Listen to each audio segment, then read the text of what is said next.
जय जगन्नाथ नमस्कार। गोटे छोट मिनी ब्लॉग को आपण मानक स्वागत करुछि। माँ मंगलमयी मंगलांकर माँ जगत जननी शक्ति स्वरूपिणी माँ मंगलांकर अति प्रिय ओषा चैत्र मंगलवार। आउ एई चैत्र मंगलवार समस्त महिला माने करिथांती। आउ एई व्रतर मुख्य कथा हैला संतान मानकर शुभ शांति मनासी करिथांती। तांका शरीर आरोग्य पई करिथांती एवं दीर्घायु पई करिथांती। एही व्रतटी माटी दांडरे हुए। आउ क्षीर हलदी पानी पणा कंचा क्षीर सूर्य को अर्घ देइथांती।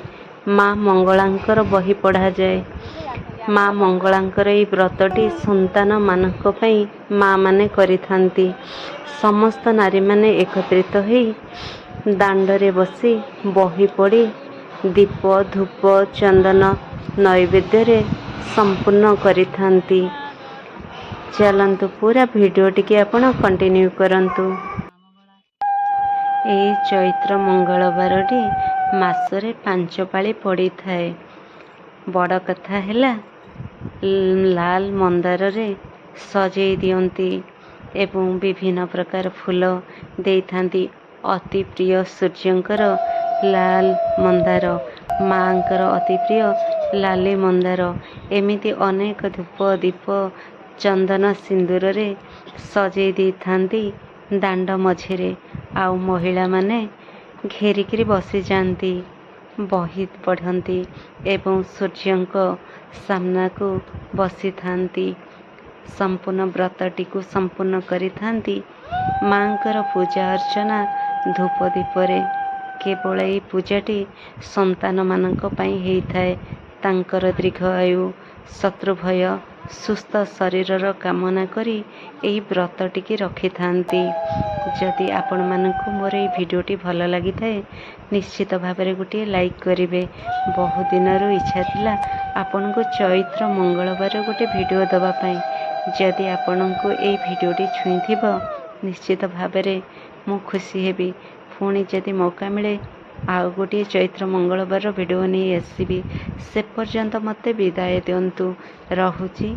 जय जगन्नाथ नमस्कार।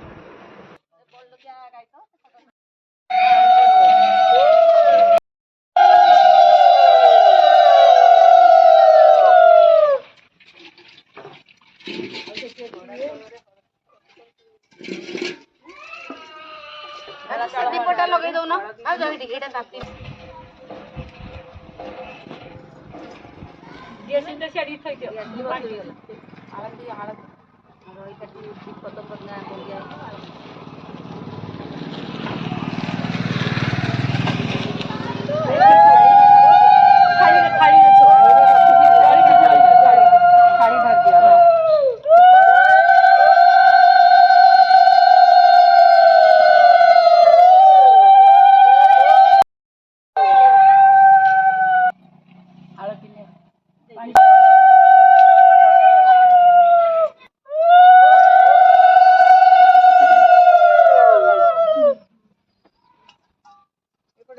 बुलाई दे